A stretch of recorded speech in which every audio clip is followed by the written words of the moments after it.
Yeah, we've had a longer week in training than normal, but we've used the extra time to give some guys some needed fitness, some of our newer players, and also to focus a little more on what went well last week in the derby and what didn't do well. So we've used this time very well, and our players are now physically in a very good spot.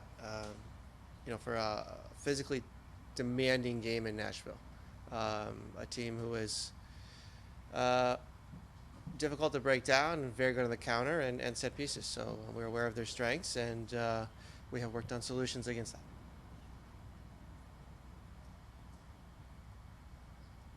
Great, thank you very much. We'll open it up for questions, starting with Katya in person. Steve, what you mentioned after watching film and how things went during the El Tráfico, of course, it was exciting, but what are some of the things that you feel you still have to work on? I think if you look at the phase at the beginning of the second half, and then more specifically, there was about 4.5 minutes where it was an array of unforced errors in our counterattacks, and that just went back and forth, and the game was still tied at that moment. So um, that can't happen, especially in big games like that. And those are things we've been talking about: playing more responsibly. At times, that means playing more horizontally. Um, and I know that goes a little bit against what we want to do and play vertical and push tempos of games, but we need to do a better job of recognizing when it's a little out of control and out of hand, and when we can still remain in control to do that. Um, and then the last thing we touched on was our final pass or finish in the final third. There were numerous chances against the Galaxy where we could have done better finishing, and we should have scored a few more goals. Now seeing everybody in training, it's a longer week, and just having the group with the new additions, just how is the team looking? Do you guys feel stronger in that sense? Um, Adding new players, especially in the summer transfer window, is tricky because these players are coming off of an off season, so they're doing their preseason during our season, and I think it's important to understand that when integrating new players in this phase of the season. Um, so they are being integrated as fast as possible, but I think it's also smart to give them time. Will Garrett be available to travel or not yet? Yes, you will. Steve, two quick ones. The fitness of Danny Musovsky after having to come off in that match, how's he doing? And then you talked about defending too deep at times, and you're talking about them being good on the counter. So how do you kind of proactively work to be able to defensive transition well, but then when you're ready to go, break out quickly? It's isolating those moments in training, which we've done this week, and worked on that and prepared the team. A couple of those training sessions with video, and so the players they know what's coming their way, and they are prepared, and it matches up well with our game model. So pushing the tempo and putting them under pressure is one way to do it, or to sit back a little deeper and then to counterattack. So what I've enjoyed watching about this group this year is um, that we have been effective in all four phases of the game, and that should continue also in Nashville. To answer your first question, Danny Musovsky will be out. Yeah, coach. Hi. Hi. You didn't play on MLS as a player, obviously. You were going through the hardest part of playing in Major League Soccer, coaching in Major League Soccer, which is, like you mentioned, tricky summer transfer window, playing through the summer. What's the biggest lesson that you've learned now, leaving MLS, against what you saw your entire career in Europe? Well, I'm not going through it alone. Ante and Mark are plenty knowledgeable about the MLS, and then the phases of the season, we'll call it. So it's, I think you have the beginning of the season where you want to accomplish as much as you can during preseason, and be close to your game model as possible. And then you have the summer months where you need to allow some players to get some rest and to not push through the entire season, or you will run out of gas at the end of the season. And then you have obviously the final stretch.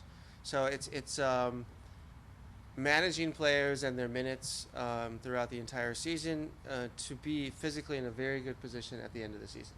And I think we've done a good job of that this year so far. I think only a few players have had to play almost every minute or the brunt of the minutes, and then we've done pretty well at rotating guys. And the key, I think, in the summer months is to do more of that, and we plan on doing that. Anyone have other questions on Zoom? Thank you. We'll open up to questions on Zoom. Just a reminder to raise your hand if you have a question. We will start with Drake Hills from the Tennesseans. Steve, good to talk to you here in Nashville with the Tennessean. I just wanted to talk to you about what you've seen on tape for Nashville and studying that tape. I'm sure one of the focal points is Hani Mukhtar. And, given all the intel and the information you've acquired back in Germany as a player and as a coach, what does a player like Hani's caliber as a German attacker, what does he have to translate to find the success he's had in MLS so far, and what has he had to acquire in order to keep that level and to make the impact he has with Nashville and MLS? Thanks. Sure, Hani is a player I've obviously followed for a while, knowing him from the German youth teams and then his time in Germany. He hasn't changed as a player, nor should he. He's fantastic. He's watching tape. It's a player who has the freedom from his coach and has the creativity to float around and find good pockets and to hurt defenses. So keeping track of him when in possession or when the ball turns over is imperative. And we've focused on that and have spoken about that. So our defenders and midfielders will be ready for that.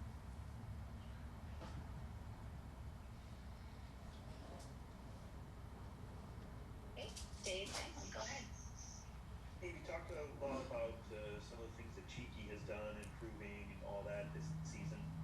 Though he didn't make the All-Star game, what about Jose? How has Sifu improved this season? Because he's playing like an All-Star this year. I think Sifu was, arguably our best player last season. And then, this year to challenge Sifu with the idea to play consistently well. We all know what Sifu looks like on a good day, but can he reduce the amount of games where he's not helping affect the game, or isn't winning a lot of balls in the middle of the park like he does? So playing more consistently or getting his stronger attributes more consistently on the field is the challenge that we have challenged him with, and so far he has responded, and that is the next step in his career. Excellent, thank you. Last question for Steve from Celso Oliveira. Hey Steve, good talking to you again. Celso Oliveira, BOG Podcast. Just tweeted out as far as Nashville goes, anytime their possession crosses 50%, they ended up with 3 losses, 1 tie, only 1 win. Only happened 5 times this season. Average possession and wins 45%. By the same time, if you look at the second half against the Galaxy, LAFC lost the possession, had more goals. Are the two essentially mutually exclusive and correlated in your view, and especially in preparation for this game? No, completely disconnected for me. They're different games, different set of circumstances, different players in the field. I mentioned earlier, I feel comfortable with this group that we have solutions in all phases of the game. When we're in possession, when we're out of possession, and when we're in transition in both directions. Additionally, the less talked about but equally important 5th phase, which is set pieces. So we have ways to score goals, sitting deep, pressing high, or in possession, and even on set pieces. So I think we're ready for whatever comes our way. And a quick follow-up for Qatar MLS. How do you capitalize on the short week that Nashville had and the tough game against Seattle? Thank you. Yeah, we went through this last week, and then we ran out of gas a little bit in Vancouver on the 3rd game of the week. I am not expecting Nashville to do that due to their style of play, but it could be an advantage moving forward if we are able to push the tempo. Great, good luck. Thank you for your time, Steve, and good luck this weekend. Got one more here. How probable is it for both Gareth and Cherundolo to get their first minutes, or is it more of like a group thing for them to travel with the group? Anybody who travels is ready to get minutes. So how probable it is, we'll have to see. How the game will dictate that, as well as the coaches. But both are in a good spot to contribute to the group.